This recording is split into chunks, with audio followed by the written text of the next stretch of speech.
Hello viewer, it's good to have you on your first agricultural TV station in the nation. My name is Joshua. I shall welcome you to yet another fresh edition of the program Aqua Farming. For those of you who are tuning in for the very first time, you're actually right on time because you're just about to learn another way of making money, thereabout becoming sustainable and contributing your own quota to the GDP of the nation. Today on the program Aqua Farming, we'll be looking at an issue that is issues facing fishers and aquaculture.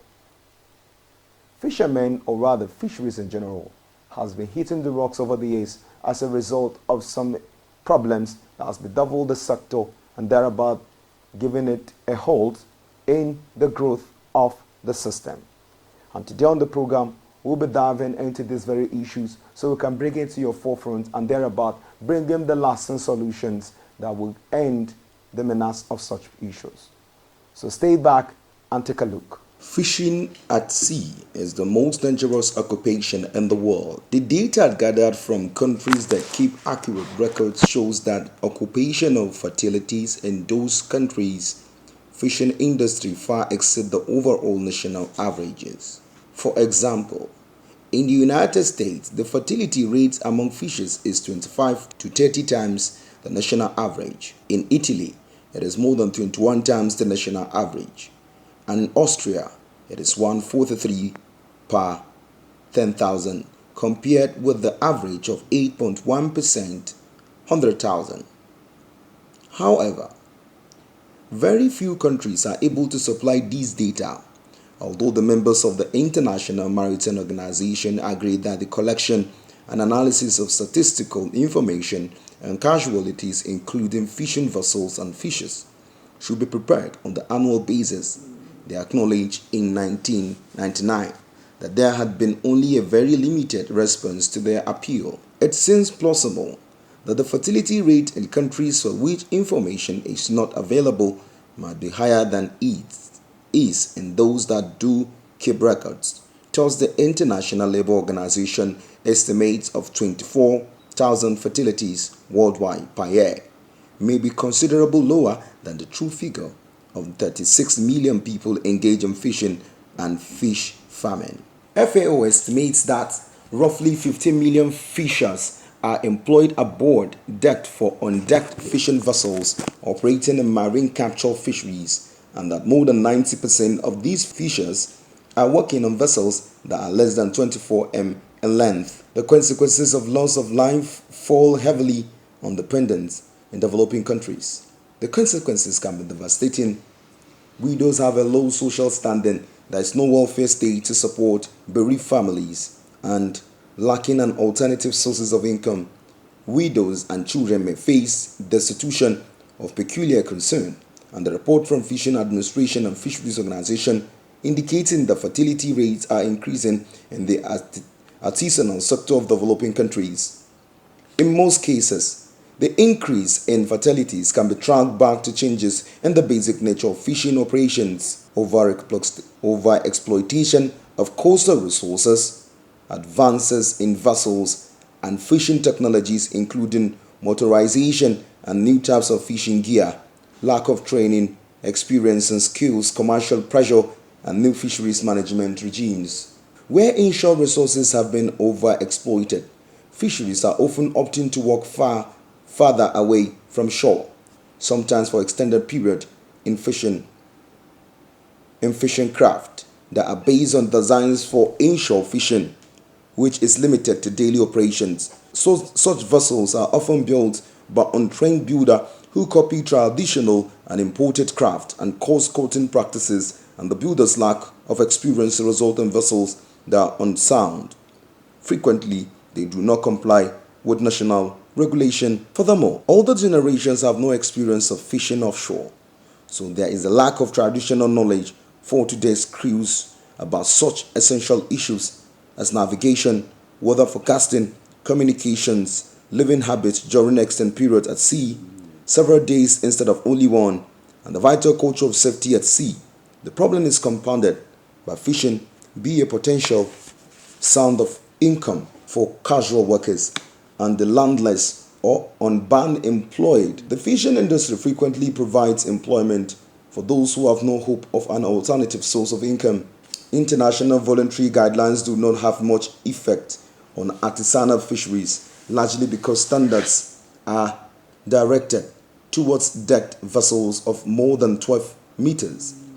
The Torremolinos Protocol, which is the only international instrument formulated specifically for fishing vessels, is unlikely to come into force because its provisions are seen as being either too stringent or too lenient by the countries whose signatures are required. In the absence of international instrument, fisheries must then rely on national legislation to ensure the safety of their craft, particularly when the vessel's owner does not participate as a crew member. While most countries have regulations concerning the design, construction, and equipment of vessels, in developing countries, these are sometimes outdated, inappropriate, and inadequately enforced. In developed countries, the application of more stringent regulations has not always led to any significant decrease in fatalities. It seems that as vessels are made safer, operators take greater risks in their over-increasing search for good catches. Now, let's look at the possible solutions to these menaces. There are a number of areas where improvement can be made, including provision and analysis of data that identify the cause of accidents, training of crews and trainers, and formulation of regulations that are enforced through increased collaboration among fisheries organizations and the authorities. It has been argued that the root and cause of accidents in the fishing industry are easy to discern intuitively. While this may often be the case, reliable, quantified data will show how the trends vary according to different regions, countries, and fisheries, thereby contributing to an understanding of the main causes of fatalities. In order to focus and prioritize the action to be taken to increase fishery safety, the most frequent cause of danger and vessels losses must be investigated fully. Vastly improved accident reporting is therefore seen as central to the quest for improved safety in the industry. Even when accidents are reported, the many diverse approaches to collecting information on their types and causes make it difficult to produce comparable data and statistics, and thus, to identify and address key issues, the nature of the employment arrangements is in fishing, which may place many fishers outside traditional occupational accident and the disease reporting system, contribute to the lack of information. National level regulation and technical standard must be formulated, reviewed, and amended through dialogue among builders, owners, fishers, and administrations to ensure that all parties share a sense of ownership and responsibility in the application of new regulations. Enforcement of safety regulation is essential and requires collaboration within administrations and particularly between fisheries and the marine authorities.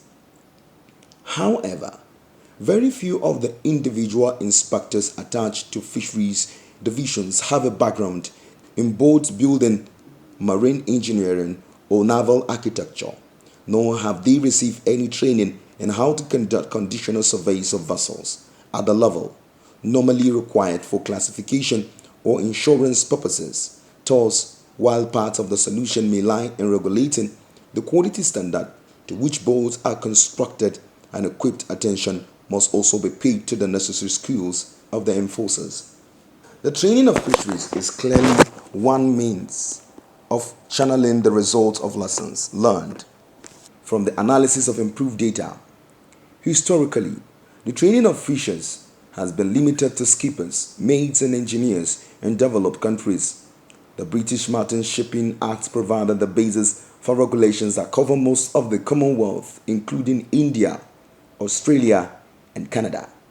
The IMO Protocol to the Standard of Training Certification and Watch Keeping for Seafarers provides standards for countries to follow, but it was never rectified and was surpassed by the Convention for the Standard of Training, Certification, and Watchkeeping for Fishing Vessels Personnel. These provisions referred only to vessels over 24 meters or powered by more than 750 for smaller vessels. The document for guidance on fishermen's training and certification gave further information on courses and syllabuses. Now, let's look at recent development. The application of instruments on training, despite the lack of rectification, has been very good in some regions and virtually absent in others. Countries in Europe, the Commonwealth of Independent States, and South America along with Canada, Japan, Australia have now adopted standards that are in excess requirements and in line with the recommendations laid out in document for guidance. The United States have recently started to issue certificates of competency and implement other fishing vessel safety legislation. In Central America, Africa, and Asia, many fisheries schools were established in the 1970s and 1980s, and safety training is a major component of their curricula. Unfortunately, the effectiveness of fisheries training schools has been limited by low literacy rates in some countries.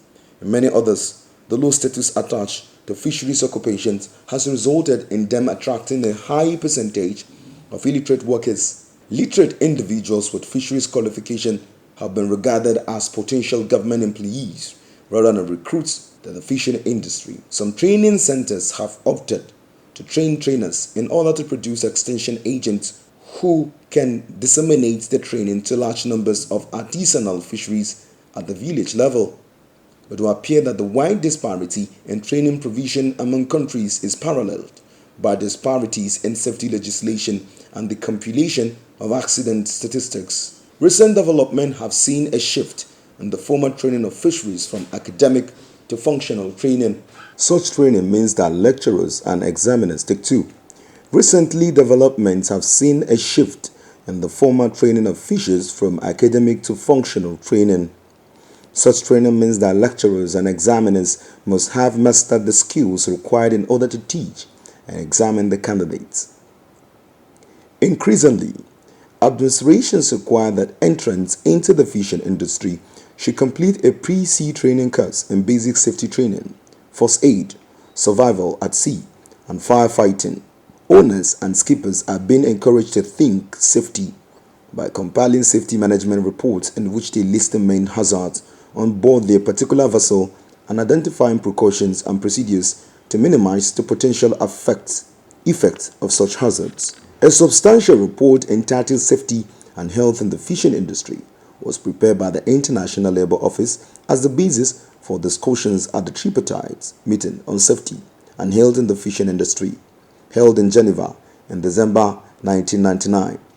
It comprehensively examines recent information concerning safety and health in the fishing industry with a view to illustrating these issues and exploring actions that are being taken by international organizations, governments, employers, vessel owners, trade unions, the fishers themselves, and others organizations. The meeting concluded that the industry has changed considerably as a result of the new management regimes, technology advances, and overcapacity, resulting in fishing operations and employment arrangements that create an insensitive to work long hours and minimize the number of crew members. These in turn result in more frequent accidents. The meeting also concluded that the international standard and training related to safety and health in fishing may not be reaching the majority of the world fishers. Two sets of guidelines to improve the design, construction, and equipment of fishing vessels were formulated in 1960s and 1970s, not as a substitute for national laws, but to serve as a guide to those concerned with farming national laws and regulations. Revisions of the two publication Code of Safety for Fishermen and voluntary guidance for the design, constructions, and equipment of fishing vessels has been overtaken. Subcommittee on the stability, load lines, and fishing vessels through a correspondence group led by Ireland. Fisheries Department has implemented a number of projects aimed at improving sea safety. These have been directed particularly at the developing countries and carried out in the field, in cooperation with local people. The issue has been tackled from various perspectives, including improved vessels design and construction, better preparedness for natural disaster, improved collaboration between government and the fishers representatives, provision of assistance in the setting up of national sea safety programs, and institutional support to fisheries training centers. Now, let's look at fish quality and safety. Some 200 different types of illness have been identified as being transmitted by food. In 1999, the Center for Disease Control and Prevention in the United States estimated the following numbers of cases of foodborne disease in the United States: 76 million cases of gastrointestinal illness, 325,000 serious illness resulting in hospitalization, 5,000 deaths. These data represent one of the best existing estimates of the impact of foodborne disease on a developed country. Similar figures could be expected to be found in other developed countries. Humans have suffered from illness transmitted by food through the ages. However, in the early 1980s, professionals concerned with food safety in developed countries observed there seemed to be a significant increase in the number of disease outbreaks linked to food. This was perplexing given that an increasing proportion of foods were being and continued to be produced under stringent hygienic conditions. Possible reasons for such a food safety paradox are increased urbanization, improved systems for recording the incidences of illness and transmitted by food, human and industrial pollution, non-national use of antibiotics, new emerging pathogens, uncontrolled recycling of organic materials, increased susceptibility to contaminants, increased consumption of mass-produced foods, the introduction of new technologies for minimally processed foods, prolonged rains, droughts, or increase in average temperatures, favoring the ecologies of pathogens. In poorer areas of developing countries, poverty, malnutrition, illiteracy, and inadequate public facilities are likely to compound the situation. Although the lack of data makes it impossible to provide quantitative estimates of the situation in developing countries, it seems reasonable to expect the cases of foodborne disease in general area at least as frequent as they are in developed countries and in the most developing countries, probably for more frequent. In poor areas, newborn babies, small children, the elderly, the undernourished, and the immune deficient are the categories most exposed to foodborne disease. A study conducted in the United Republic of Tanzania 1992 to 1998 indicated that foodborne and waterborne disease is probably one of the 4 major causes of adult deaths in the location study. Food-derived illness can have several types of cause, including specific toxic substances, pathogenic microorganisms, and parasites that can develop and to be conveyed by food. Some toxic substances may develop naturally in the environment, while others are human-generated, contaminated. Some pathogenic microorganisms are part of normal flora, and some are contaminants. Fish, as is true of any other food, can cause health problems. It will be contaminated at any time from the moment of capture until it is eaten. Contamination may occur because pathogenic microorganisms form part of the normal flora of the fish. In other cases, toxic substances are introduced through cross-contamination, recontamination, of faulty handling and processing. The Agricultural Research Council of Nigeria (ARCN) coordinates the activities of research institutes and is responsible for supervision, regulation, coordination of research activities and programs of higher institutions in Nigeria. And Professor Hamidou Shaributu, since assumption as Executive Secretary of ARCN in April 2020, has solidified the transformation of agriculture in Nigeria through strategic and meaningful execution of research fundings for improvement of the agricultural sector.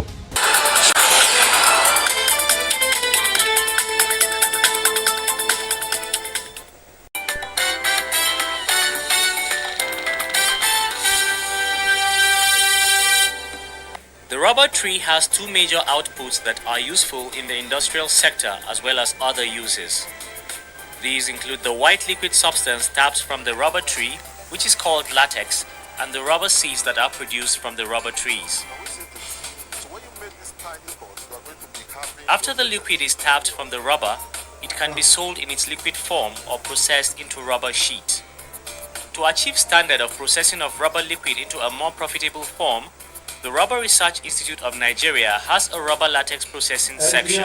Here is a pilot plant set up at the Rubber Research Institute to encourage, through demonstration, the value chain addition of our produce. Okay. Usually, when you tap rubber from the field, as I'm very, very sure you guys have seen earlier today, it is processed into raw materials that can be consumed by would-be manufacturers who are interested in using natural rubber as a base raw material.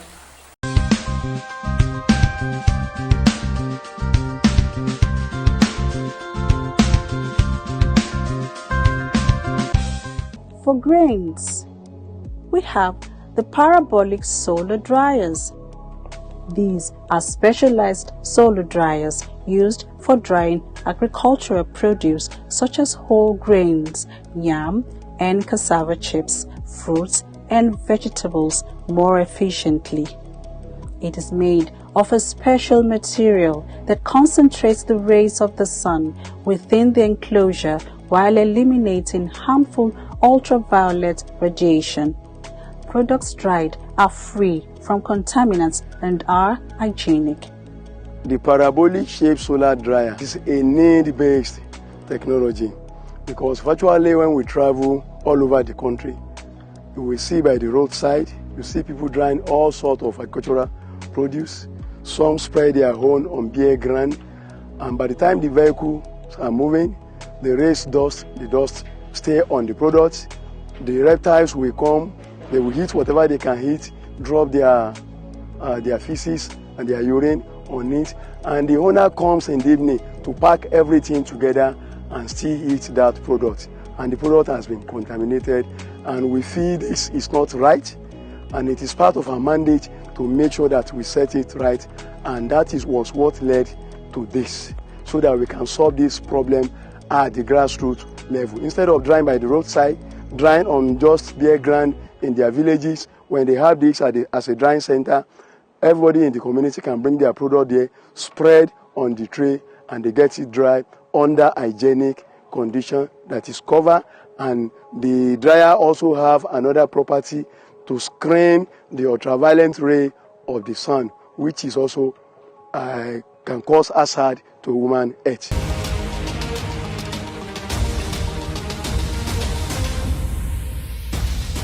Since then, Professor Shaributu has operated as visionary captain by restoring the council's glory with the first ever agricultural television and radio station in Nigeria, with well-equipped studios parading state-of-the-art equipment.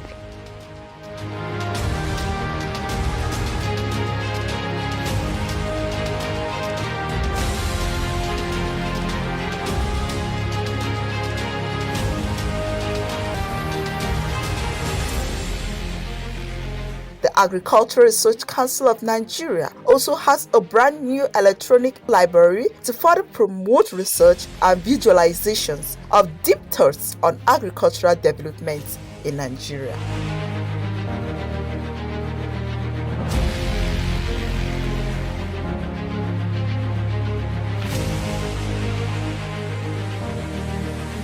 The museum, located in the Senator Abdullahi Adamu Center, is an agricultural museum saddled with the responsibility of keeping records of agricultural findings, discoveries, researches for continuity and history purposes. The Agricultural Research Council of Nigeria is wearing a new look under the stewardship of Professor Garba Hamidu Shaributu, who says, "Alone, I am nothing, but together, I am something."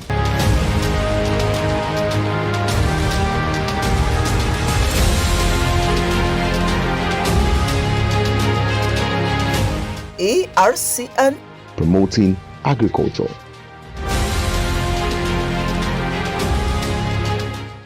It's good to have you back on your first agricultural TV station. And of course, the program has been Aqua Farming, where we look at issues facing fishers and aquaculture. I'm sure you've seen the dangers involved when the fishermen go as far as to the sea to make sure they bring the fish we consume.